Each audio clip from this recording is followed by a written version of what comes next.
So you'll see that we've started to look at the background, the darker colours, and we always start with darker colours and then we can add lighter colours to that. So I've done Jesus's garment in the background, and this background that I'll have to look at with different colours afterwards, but it needed to start with a dark colour. So I'm now going to look at this figure of the companion of Jesus. Originally it was an abbot it was painted for, and I think that says his name there. So I'm going to start working on this little bit now. Sometimes people say, how long does it take to paint an icon? Well, really, I don't know. I haven't timed it.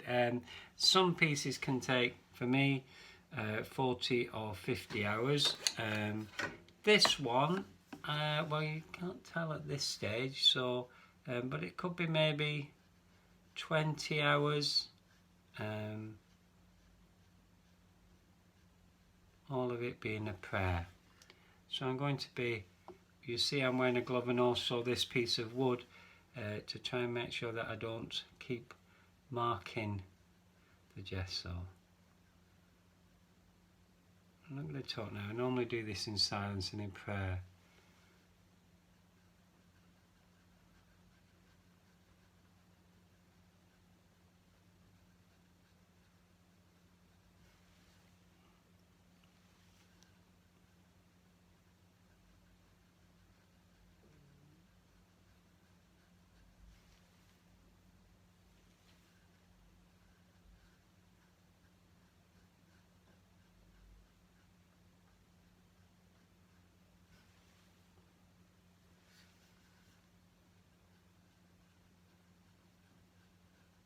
Tonight I'll probably work for about an hour on this icon, because then I've got to get something to eat and then I've got a meeting.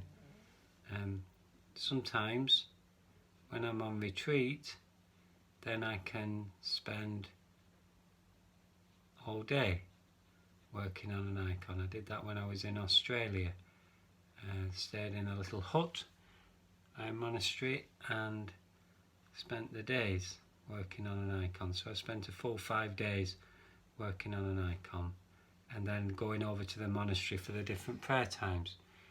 So that was very concentrated. That's one very special way of doing it, but I don't always have time to do that. So when it's like this, it gives me a prayerful time in the day. So we'll catch up a bit later on. So now you can see that we've done the vast majority of the base colours now. We have the garments and the background and even the hair. And now we're going to look at the flesh, of the base colour of the flesh. And this is one where we're mixing colours. And so it's a bit like a recipe really that we have to do. And so there are 4 different colours that we're going to use for this one, which are yellow ochre, raw sienna, terre verte, and burnt sienna, and then we'll use a little bit of white as well. So 5 colours actually that we mix together for this one. So first of all we said our prayers at the beginning of this. We add some of the egg emulsion. And then it's equal measure. To remind me, I've put dots on which ones are in case I forget. So normally I start with the raw sienna. So we'll put a brush load of that in. Mix that in. So that's the raw sienna. This is the pigment. Got to make sure that it can't have any lumps in this, else that won't work. So that's the first one that we add. And then we add some yellow ochre, same amount.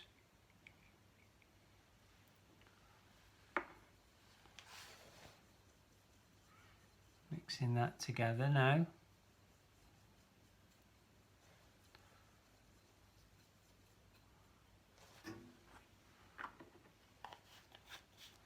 So we've got these two colours, which you can see here now, mixed together.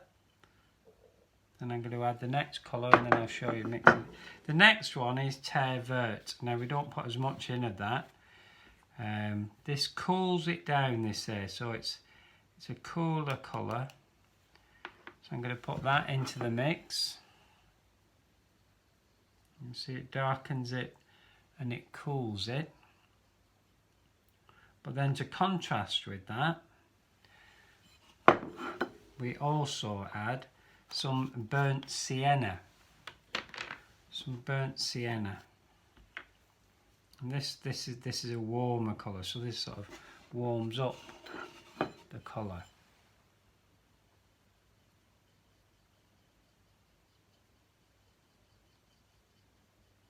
Quite a dark colour, because we always start with darker and then lightening for highlights and different things like that.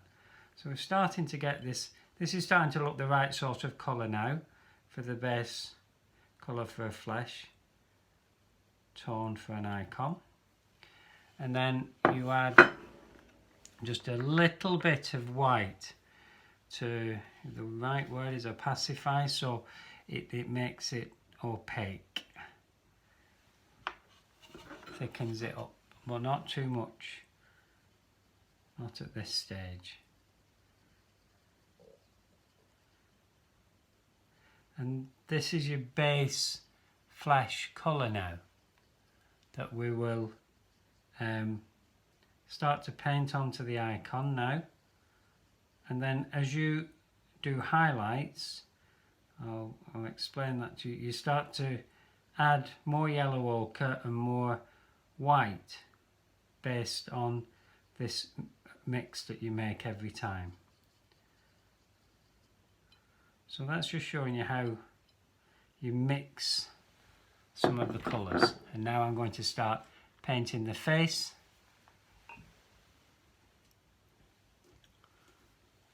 Paint the faces. Well, actually I'll start with the hands and the feet, and then I notice I've still got to do those two little scrolls as well. So we'll carry on.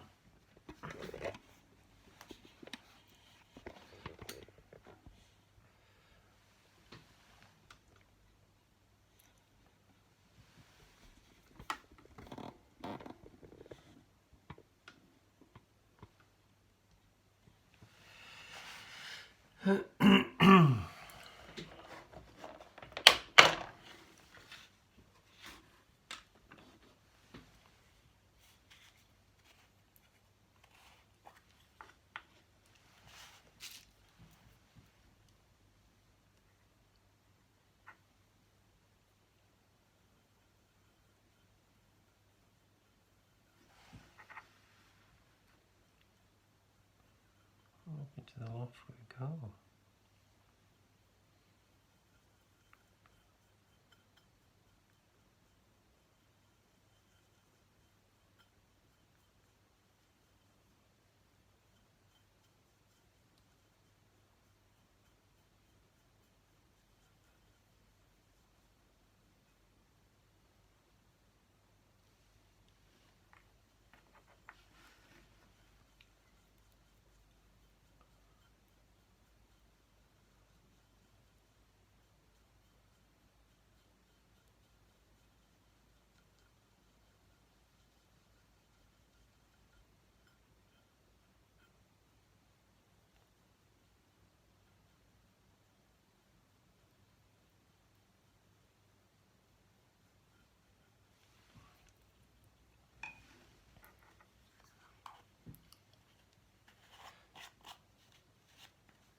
So as you can see now, we've done all the base colours, and the next thing that we have to do is to go out all over the outlines again. You'll see, maybe hard to see, but because when we used a diamond tip pen, we went round everything, if you remember, we engaged it in. So now we can still see the lines, and so then we each time we do another layer, we want to keep these lines so we can keep the shape of everything. So using red ochre paint, and I'm going to use a special brush that's called a rigger brush. That's because it was used to paint the rigging on paintings of ships. So this one's quite a, you've got to get the lines quite fine on this. So I just need to make sure I get some kitchen roll so we don't get too much on at once. And I'm going to start going around all of the outlines on this. So this is going to take a little bit now. Take some concentration to do, to make sure we get the right shape of everything. So this is the next part of the process now, to bring the lines back into shape again.